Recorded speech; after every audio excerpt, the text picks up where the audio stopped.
আজকে সকালে একটা নতুন স্বপ্ন নিয়ে বাসা থেকে বের হলাম। অনেকদিন ধরে মনে হচ্ছিল বাসার ভিতরটা এবং বারান্দাটা একটু সবুজ দিয়ে ভরিয়ে তুলবো। তাই চিন্তা করলাম বাসার জন্য কিছু গাছ কিনতেই হবে। আর পাশে ছিল আমার সবচাইতে বড় সঙ্গী আমার বর। তাকে নিয়ে বেরিয়ে পড়লাম বাসা থেকে, সাথে আমার ছোট্ট বাচ্চাটাও ছিল। আর তার দুষ্টুমির কথা বলে শেষ করা যাবে না। আপনারা হয়তো দেখতেই পাচ্ছেন সে নামার সময় কি একটা অবস্থা করতেছে, আর সারাটা দিন আমাকে কি পরিমাণে যে জ্বালায়। দিন শেষে আমি অনেক বেশি ক্লান্ত হয়ে যাই। এত কিছুর পরেও বলবো আমি মাতৃত্ব আসলে সুন্দর। মাতৃত্ব ছাড়া কিন্তু মেয়েদের কোনো দামই নেই। আপনাদের সাথে কথা বলতে বলতে আমি বাসায় নিচে চলে এসেছি, আর আমার বর এখন গাড়িটা বের করবে। আর আমার বর আমাকে বলতেছিল তোমাকে ভীষণ সুন্দর লাগছে। আর সে কিন্তু আমার অনেক বেশি প্রশংসা করে। আমাকে সুন্দর লাগুক বা না লাগুক, সে অনেক বেশি প্রশংসা করে।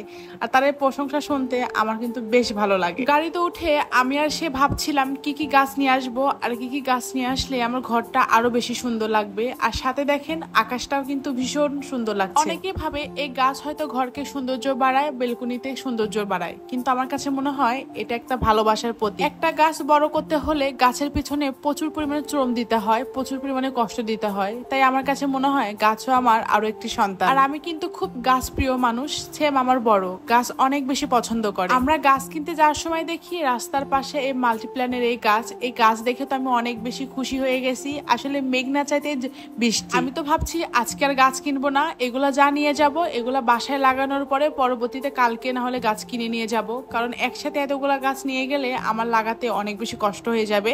কারণ আমার বাসায় ছোট বাচ্চা আছে, ওকে নিয়ে কাজ করতে আমার অনেক বেশি কষ্ট হয়। আর এখানে এত এত গাছ ছিল, আমি তো সবগুলা টুকা নিচ্ছিলাম। এখানে গিয়ে একটা বিষয় আমার অনেক বেশি ভালো লেগেছে। আমার বর আমাকে এত বেশি সাহায্য করছিল, সে বলতেছিল এইগুলা নাও ওগুলা নাও, এগুলো আরো বেশি সুন্দর লাগবে।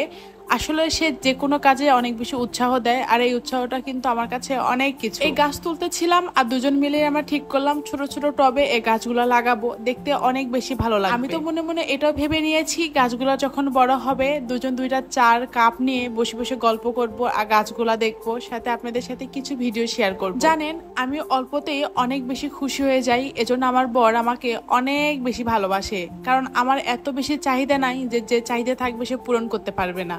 আর আমার যে চাহিদা লিমিটের মধ্যে, সেই চাহিদাগুলো সে পূরণ করতে পারে। জানেন এই গাছগুলো এত অযত্নে এত সুন্দর করে বেড়ে উঠেছে, আর যদি যত্ন করা যায় তাহলে এই গাছগুলো কত সুন্দর হবে। আমি তো এটাই ভাবছিলাম।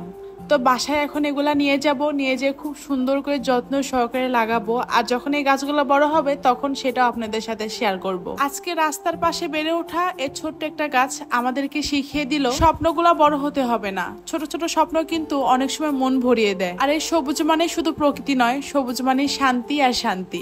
সবাই ভালো থাকবেন। আশা করি আমার ভিডিওটা আপনাদের অনেক বেশি ভালো লেগেছে।